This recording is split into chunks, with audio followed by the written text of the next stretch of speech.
ये जो अदाद-ओ-शुमार मुख्तलिफ सामने आते हैं, कहा जाता है कि महंगाई कम होगी, कतई नज़र कि किसकी हुकूमत है, आम शख्स जो हमें मिलता है वो तो बेचारा बड़ा गिला शिकवा करता है कि हालात बड़े मुश्किल हैं। इंडस्ट्री के दोस्त गिला शिकवा करते हैं, आपकी भी इंटरेक्शन होती होगी, आपको लग रहा है कि मुल्क में महंगाई कम हो रही है, इकॉनमी बेहतर हो रही है? Thank you very much. मैं समझता हूँ कि अगर हम अपनी अपनी सियासी जमातों के और हुकूमतों के नुमाइंदे बनकर सोचेंगे ना, तो हम फिर फैक्ट्स एंड फिगर्स बताएंगे आपको।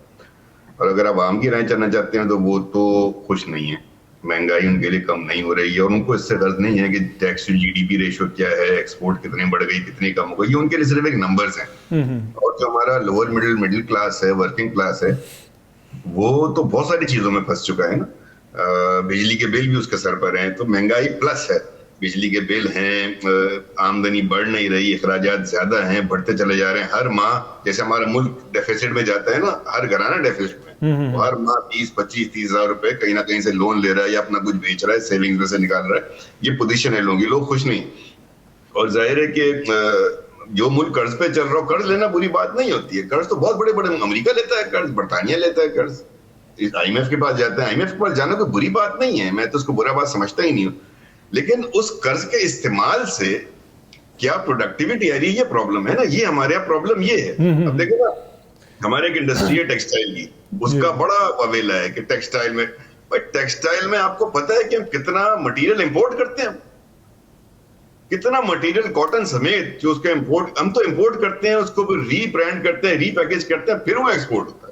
तो मतलब बड़ा मिसनॉमर है हमारे यहाँ बहुत से। उसमें रजा भाई देखे ना, जो आप लोगों पे भी इतराज होता है कि आप भी तो इस हुकूमत का हिस्सा है एक तरह से। पंजाब में जब पाकिस्तान पीपल्स पार्टी की मीटिंग होती है तो वो पावर शेयरिंग के ऊपर होती है, उस पर बातचीत होती है। ये जो इस तरह के मसाइल हैं उसके ऊपर आप इतने मुतहरिक नजर नहीं आते, लेकिन अपना हक लेने के लिए हर जमात जो है मुतहरिक होती है। वो एक सियासत, देखिए ना, जो मीटिंग पावर शेयरिंग फॉर्मूले के लिए हो रही है, वहां पे पावर शेयरिंग फॉर्मूला ही डिस्कस किया जाएगा। ये मीटिंग यहाँ लीडरान की सतह पे हो, बिलावल भुट्टो साहब शहबाज शरीफ साहब से मिलें, शहबाज शरीफ साहब असदजारी साहब से मिलें, उस लेवल पे ये बातें होनी चाहिए। मैं समझता हूँ होती होंगी। जो मुल्क में मिर्जा गालिब का शेर है ना कि अगर आप, एक तो हम कर्जे पे रहते हैं और नखरे हमारे देखे, उन्हें मिर्जा गालिब ने कहा ना कि कर्ज की पीते थे मैं, लेकिन समझते थे कि हाँ रंग लाएगी हमारी फाका मस्ती एक दिन।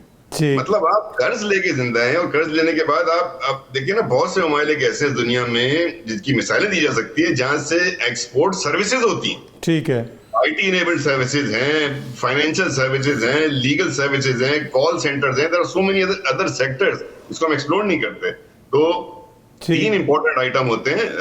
ये जो जब आप जो आमदनी आपकी बैरूनी फॉरेन एक्सचेंज में आती है ना, वो फॉरेन डायरेक्ट इन्वेस्टमेंट से आती है, एक्सपोर्ट से बढ़ती है या रेमिटेंसेस हो। ठीक है, चले। जब तीनों चीजों में जो इंडस्ट्री पे जिसको आपको जोर देना है ना, वो सर्विस इंडस्ट्री है।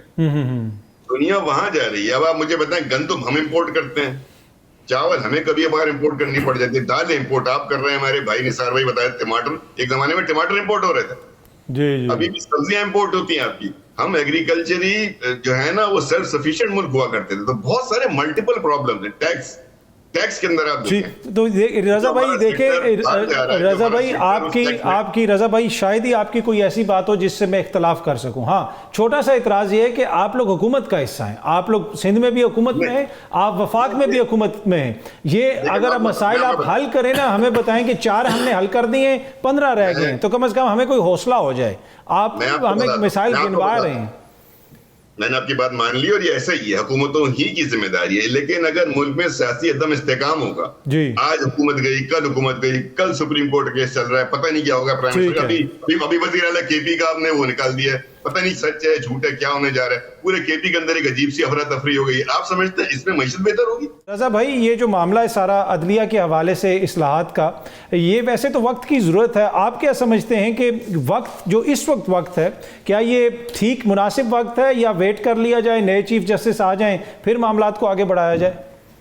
यार अतर भाई, नाजुक सूरत हाल से तुम 70 साल में है यार। ठीक, तो मुनासिब वक्त क्या होगा? ठीक, यही नाजुक सूरत हाल रहेगी 5 साल बाद भी। तो जो बेहतर पार्लियामेंट का है ना, निसार भाई बैठे हैं, रन साहब बैठे हुए हैं, पार्लियामेंट में जाएं, डिस्कस करें क्या करना है क्या नहीं करना है, किस काम के लिए बैठे हैं 300 कितने मेंबर, उनका काम है ना, उनकी ड्यूटी लगाई है हम सबने वोट देके, वो इसको डिस्कस करें, अगर कौम के लिए बेहतर है, मुल्क के लिए बेहतर है तो करें।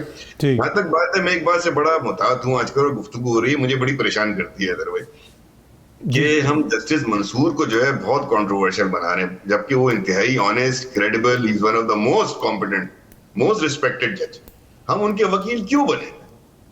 मतलब उनको जब हम बार बार नाम लेते हैं उनका नोटिस, उन्होंने तो कभी डिमांड नहीं की है। वो तो पर आप नहीं समझते कि जो हुकूमत का रवैया है जिस तरह का, उसकी वजह से फिर ये लोग कहते हैं ना, मंसूर अली शाह साहब तो बड़े इंडिपेंडेंट माइंडेड जज हैं, और जो पीटीआई वाले भी बगले बजा रहे हैं, जब मंसूर अली शाह साहब आएंगे तो मेरे ख्याल में इनको भी पता चल जाएगा कि ये जो मैंने मान लिया फिर भाई, मैंने मान ली। बताएं पीटीआई के अलावा कौन ये डिमांड कर रहा है? कोई भी नहीं कर रहा ना। तो आप कंट्रोवर्शियल एक पार्टी बना रही है ना उस जज को, जो कि नॉन कंट्रोवर्शियल है, ओनली वन पॉलिटिकल पार्टी, इनको क्या जरूरत पड़ी है? इसलिए वो ये कह रहे हैं ना अरुण भाई, वो ये कह रहे हैं आएंगे, अपने वक्त पे आएंगे, वो नेक्स्ट चीफ जस्टिस हैं, वो रजा भाई वो इसलिए कह रहे हैं ना कि यही हुकूमत थी, यही वजीर कानून थे जिन्होंने 3 महीने पहले काजी फायज ईसा साहब का किया था, इनका क्यों नहीं कर रहे? फिर वो जो बहस चल रही है एक्सटेंशन वाली, कह रहा हूं ना जी, वही कह रहा हूं, अगर 25 के बाद वो 26 को ना, 26 को ये ना शायद जी जी, अगर वो 25 को ना बने तब ये बात करेंगे ना अतर भाई। हम उनके नाम लेकर मीडिया में डिस्कस करके, सोशल मीडिया डिस्कस, हम कंट्रोवर्शियल बेसिकली उस प्रोसेस को नहीं बना रहे, हम उस जज के ना चाहते हुए, आई थिंक ना दानिस्ता हो रहा है ये, ठीक है, ना दानिस्तगी में हम ये कह रहे हैं कि वो हमारा हमदर्द है।